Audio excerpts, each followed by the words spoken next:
lakini pia kocha akija kwenye ardhi ya Tanzania, akaenda kwenye viwanja vya mazoezi vya Simba kule Bunju, asiingie kwenye mifumo ya viongozi. Yaani sio unaelekea kwenye dabi alafu kocha na bahati mbaya sana.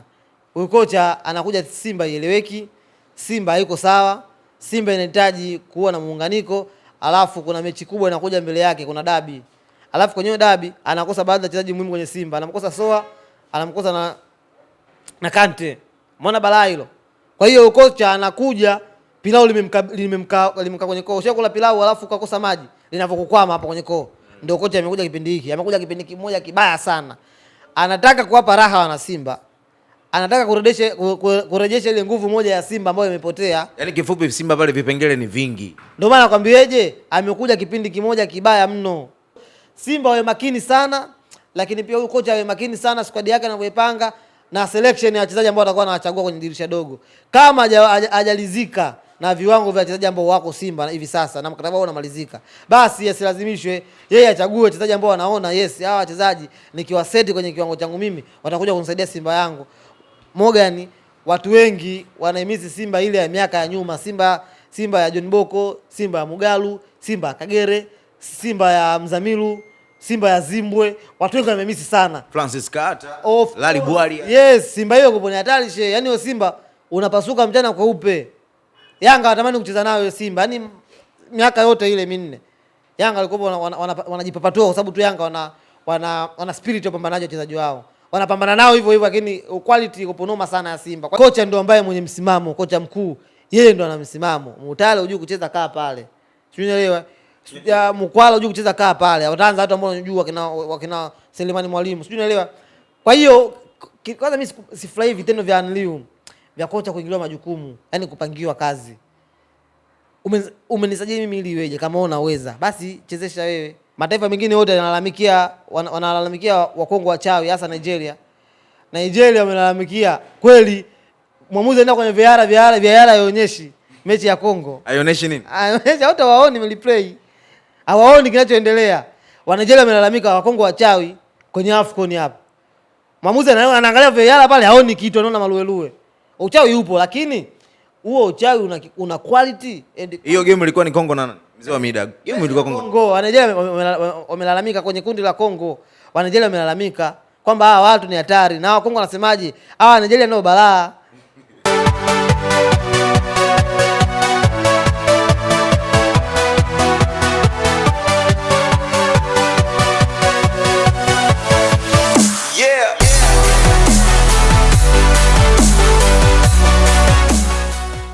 Yo, inakuaje vibali, mambo vipi washikaji zangu? Nadhani mko poa sana. Unaitazama na kusikiliza muda huu DNA Television. Mimi naitwa Morgan Kalisa Master. Bwana, Simba Sports Club imeanza mazoezi na inaanza mazoezi bila kocha. Lakini naye hapa tunaye mzee wa Mida Godfrey Nyanto. Atatuambia hii ina maana gani na kama kuna ufafanuzi mwingine tutaelewa hapa zaidi. Inakuaje mzee wa Mida? Uko sawa mwanangu. Mambo vipi? Poa poa. Shege. Mungu ni wetu. Umekuja kama vintage fulani vina kofia ya zamani. Vipi mzee? Fashion tu. Vitu vya fashion. Lazima ujizingatie vitu viende sawa. By the way. Yes, kuna maelezo kwamba Simba wameanza mazoezi, lakini pia kuna baadhi ya wachezaji wapo, lakini pia kuna kocha bado hajafika kambini. Hii ina maana gani na inaweza kusababisha nini haswa kiufundi kabisa? No, haisababishi kitu, lakini ni jambo la furaha kuona Simba imeanza kambi. Unajua tulikuwa tunazungumza kwamba Simba watu wako kambini hawajaondoka, kuna timu hazijavunja kambi zao, lakini Simba yeye alikuwa ameshavunja kambi. Manake kuna baadhi ya wachezaji hivi sasa wako majumbani kwao wanakula holiday, wengine washakula holiday ya Christmas, bado Simba hajarudi kambini. Kwa hiyo jambo la leo kuanza kambi ni jambo zuri sana. Ukiwaangalia Simba wale wachezaji ambao hawajaitwa timu ya taifa wamejumuika kwa pamoja, lakini pia na wale wachezaji wa kimataifa ambao hawakuondoka wako hapo, na wengine ambao tayari wamesharudi. Nimemwona Rushan Deruku naye amekuwa pale. By the way, amebadilisha muonekano, ametia nywele zake bleach, kaziweka rangi nyeupe. Comments zimekuwa nyingi sana kuona Rushan amebadilisha muonekano wake wa nywele, lakini jambo zuri kurejea na jambo zuri mnyama kwanza mazoezi. Unajua sasa hivi Simba, Yanga, Singida Black Stars, Azam FC zinajiandaa kwa ajili ya kwenda kwenye michuano ya Mapinduzi Cup ambayo tayari imeanza siku ya jana. Singida tayari ameshapata zake ushindi, lakini kwa kwanza kambi mapema ya Simba maana yake ni jambo la heri kwa sababu wanakwenda visiwani Zanzibar kwenye michuano ya Mapinduzi. Mnyama ameanza leo mazoezi ya kujenga utimamu wa mwili, fitness gym. Yaani yale mazoezi ya kuweka mwili sawa kwa sababu unajua pre-season mapumziko yalikuwa holidays zilikuwa nyingi, wachezaji miili imetumika, watu wamekula mapilau, mafuta yameongezeka, kwa hiyo lazima mpate session ya gym kwa ajili ya kulainisha misuli, mwili kuweka sawa, alafu labda kesho au jioni ya leo wataingia kwenye season nyingine ya kucheza sasa ukiwanjani. Unajua unapokuwa mapumziko, yani kitu kimoja gani? Mchezaji ni marufuku mwili wake kuulizika. Ndio maana kama unafuatilia Cristiano Ronaldo ama Lionel Messi akiwa nyumbani anafanya mazoezi yake binafsi. Mchezaji ukipumzika hata siku moja, siku mbili, siku tatu, mwili unafutuka. Na ndio maana wamepelekwa gym kwa ajili ya kuanza mazoezi ya kujiweka mwili sawa, kulainisha, kuondoa mafuta ambayo yamekaa mwilini. Unajua gym kule dakika 40, dakika saa nzima mkipiga mazoezi ya kutosha, unajikuta na unatoa vitu afu vitu vingine vinaingia. Kwa hiyo ni jambo zuri kwa sababu wameenda kutengeneza ufanisi wa miili yao.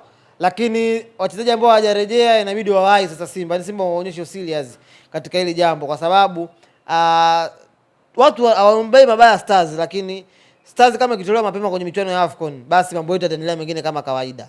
Unaelewa Kwa sababu sasa hivi ligi imesimama, Stars ipo kwenye AFCON, lakini kuna michuano sasa hivi imeanza ya Mapinduzi Cup. Kwa hiyo ni jambo muhimu kwa timu ya Simba kwa kuangalia namna gani ya mazoezi, aina gani ya mazoezi. Lakini hiyo ni habari njema. Habari mbaya, kocha mkuu hajafika bado.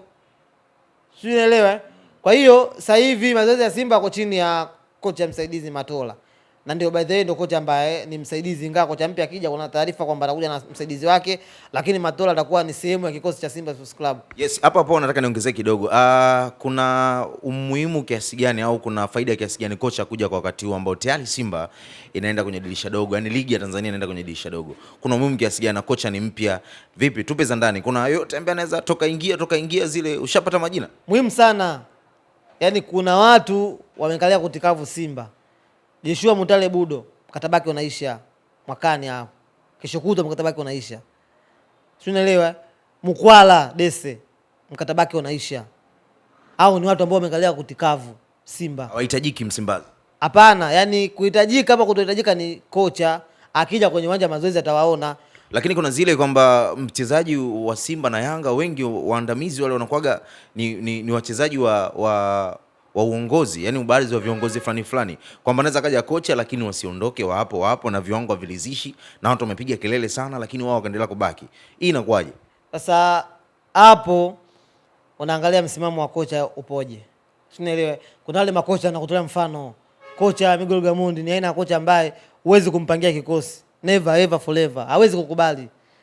Umeona Stars ambavyo inacheza hivi, watu na comments waone kina Morris Abraham, sijui waone kina Faisal akianza, Bwana Samata na Kalia ndefu. Gamondi ni muumini wa mbinu. Kwa hiyo kocha kama unakuja kwenye kikosi cha timu ya Simba, aje na mentality kwamba yeye mbinu zake aziamini yeye, asimwamini mtu. Sawa, leo viongozi wanakupangia wachezaji wa kucheza. Ukifungwa, ndio nao kutimua. Unaelewa? Kwa hiyo kuna wakati inabidi uonyeshe misimamo yako. Alikuwepo kikocha yule kishingo yule Steven Van der Broek. Alikuwepo Simba, alikuwa ni miongoni mwa makocha ambao wana misimamo.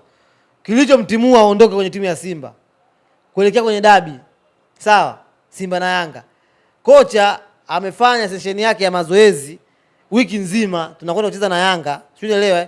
Kocha ameandaa mbinu zake kwa ajili ya kukabiliana na Yanga. Ijumaa, mechi Jumamosi, anapata naongoza na ambiweje? Twende makaburini. Mchukue fulani, twende makaburini. Asa mimi mambo siyafanyi. Makaburini tena kufanya nini? Akasema mimi mambo siyafanyi. Walisema ende makaburini ili kuna nini? Si masuala ya imani za kishirikina. Mogani? Kuna mganga labda kawadanganya nende makaburini mtalala pale juu, mchukue nahodha, mchukue na nani, muende pale juu mlale na kocha, mtafunga Yanga. Akasema hapana. Kama tumefanya mazoezi mazuri wiki nzima, wao leo tukaenda makaburini, kuna issue gani? Maana yake alionyesha msimamo. Akwenda makaburini, wakaenda kwenye game wakapasuliwa akaondoka. Unaelewa? Kwa hiyo nataka kuniambia mzee wa Mida kama wangeenda makaburini ile game ingekuwaje? Mimi sio muumini hivyo vitu, siamini ushirikina mimi. Yaani mimi ukiniambia sijui hapa kuna nazi imepasuliwa usiruke, mimi quality iliamua, sio tena masuala ya yaani uchawi ucheze, lakini kuna baadhi ya uchawi kweli, uchawi upo Morgan, uchawi upo. Sasa mbona unanichanganya, bado sijakuelewa, yani sikupati vizuri huo. Hauji kwa kitu kimoja. Unaniwekea vitu viwili, unanichanganya. Ushirikina hauchezi, lakini upo. Umeona kwenye AFCON mataifa mengine yote wanalalamikia Wakongo wachawi, hasa Nigeria. Nigeria wamelalamikia kweli, mwamuzi anaenda kwenye VAR haionyeshi mechi ya Kongo. Haionyeshi nini? Haionyeshi, hata waoni replay. Hawaoni kinachoendelea. Wa Nigeria wamelalamika Wakongo wachawi kwenye AFCON hapa. Mwamuzi anaangalia VAR pale haoni kitu, anaona maluelue. Uchawi upo, lakini huo uchawi una quality. Hiyo game ilikuwa ni Kongo na mzee wa Mida. Game ilikuwa Kongo. Wa Nigeria wamelalamika kwenye kundi la Kongo. Wa Nigeria wamelalamika kwamba hawa watu ni hatari. Na wa Kongo wanasemaje? Hawa Nigeria ndio balaa. Kila mtu anamwambia mwenzie. Wamezidiana. Kwa hiyo mimi siamini sana na sitaki kuingia kwenye masuala ya ushirikina. Wewe ukiandaa timu yako, ukiandaa wachezaji wako vizuri, una wachezaji wa kutosha, una majeruhi, unajiamini, mmefanya mazoezi ya kutosha, ushirikina hauwezi kufua dafu. Wewe niambie leo hii kulikuwa kuna game ya Ureno na Ghana. Portugal na Ghana, kombe la dunia. Swali mnoga Cristiano Ronaldo, uchawi ulifanya kazi? Hamna. Mazoezi. Kila kiumbe kingine bwana. Fanya mazoezi. Walimnoga Cristiano Ronaldo na akatia kamba. Fanya mazoezi. Ukiwa na mazoezi, ukiwa ni mtu uko fiti, uko vizuri, hauwezi kubabaishwa na masuala ya upepo, vitu visivyoonekana. Kwa hiyo mimi niwaambia kitu kimoja, Simba. Kitendo ambacho amekifanya ni kizuri, nimewapongeza, lakini pia kocha akija kwenye ardhi ya Tanzania, akaenda kwenye viwanja vya mazoezi vya Simba kule Bunju, asiingie kwenye mifumo ya viongozi. Yaani sio wanaelekea kwenye dabi alafu kocha na bahati mbaya sana. Huyu kocha anakuja Simba ieleweki, Simba haiko sawa, Simba inahitaji kuwa na muunganiko, alafu kuna mechi kubwa inakuja mbele yake, kuna dabi. Alafu kwenye dabi anakosa baadhi ya wachezaji muhimu kwenye Simba. Anamkosa Soa, anamkosa na Kante. Umeona balaa hilo? Kwa hiyo kocha anakuja, pilau limemka kwenye koo. Ushakula pilau alafu ukakosa maji, linavyokukwama hapa kwenye koo. Ndio kocha amekuja kipindi hiki. Amekuja kipindi kimoja kibaya sana. Anataka kuwapa raha wana Simba. Anataka kurejesha ile nguvu moja ya Simba ambayo imepotea. Yaani kifupi Simba pale vipengele ni vingi. Ndio maana nakwambieje, amekuja kipindi kimoja kibaya mno. Hii timu hata mimi kwa kocha ningekataa kuiongoza kwa sababu kipindi hiki ni kibaya. Yaani jumba bovu inakuja kuangukia. Kama huna misingi imara, kama huna wachezaji wenye quality. Nimekwambia dirisha dogo ni dirisha la kufanya usajili, kuboresha pale ambapo ni padogo tunajazia tu nyama. Yaani dirisha dogo sio dirisha la kufanya usajili mkubwa, kutoa wachezaji wengi kuwaingiza wote, hapana. Ni dirisha ambalo la kujazia nyama, kwa sababu hata sokoni uwakute wachezaji ambao wako sokoni wenye ubora huo, kwa sababu kuna wengi washasajiliwa dirisha kubwa, wengine bado wana mikataba yao. Dirisha dogo ni sehemu ya kujazia tu nyama. Kama una wachezaji wa 11 ushapata, najazia nyama wachezaji wawili watatu ili kuongeza nguvu kwenye kikosi changu cha kwanza. Kwa hiyo Simba wawe makini sana, lakini pia huyu kocha awe makini sana squad yake anavyoipanga na selection ya wachezaji ambao atakuwa anawachagua kwenye dirisha dogo. Kama hajalizika na viwango vya wachezaji ambao wako Simba hivi sasa na mkataba wao unamalizika, basi asilazimishwe, yeye achague wachezaji ambao anaona yes, hawa wachezaji nikiwaseti kwenye kiwango changu mimi watakuja kunisaidia Simba yangu. Morgan, watu wengi wanaimisi Simba ile ya miaka ya nyuma, Simba ya John Boko, Simba ya Mugalu, Simba ya Kagere, Simba ya Mzamiru, Simba ya Zimbwe. Watu wengi wamemisi sana Francis Carter, Lali Bwalia. Yes, Simba hiyo kupo ni hatari she. Yaani hiyo Simba unapasuka mchana kweupe. Yanga watamani kucheza nayo hiyo Simba. Yaani miaka yote ile minne Yanga walikuwa wanajipapatua kwa sababu tu Yanga wana spirit ya pambanaji wachezaji wao. Wanapambana nao hivyo hivyo, lakini quality iko noma sana ya Simba. Kwa hiyo Simba hivi sasa inahitaji kupata wachezaji wenye quality by the way. Na ndio maana wamejaribu kuingiza kocha huyu mpya.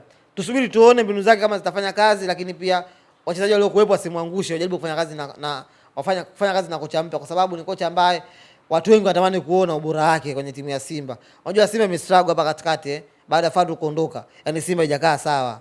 Si unaelewa? Na comments zimekuwa nyingi sana kwa Matola by the way. Anakaa pale kama mchezaji wa Simba mkongwe, anafahamu vizuri Simba, atasaidia, lakini kocha ndo ambaye mwenye msimamo, kocha mkuu. Yeye ndo ana msimamo. Mutale hujui kucheza kaa pale. Si unaelewa? Mkwala hujui kucheza kaa pale. Wataanza watu ambao wanajua wakina Selemani Mwalimu. Si unaelewa? Kwa hiyo kwanza mimi sifurahi vitendo vya Anliu vya kocha kuingiliwa majukumu, yani kupangiwa kazi. Umenisajili mimi ili iweje? Kama unaweza basi chezesha wewe, fundisha mifumo.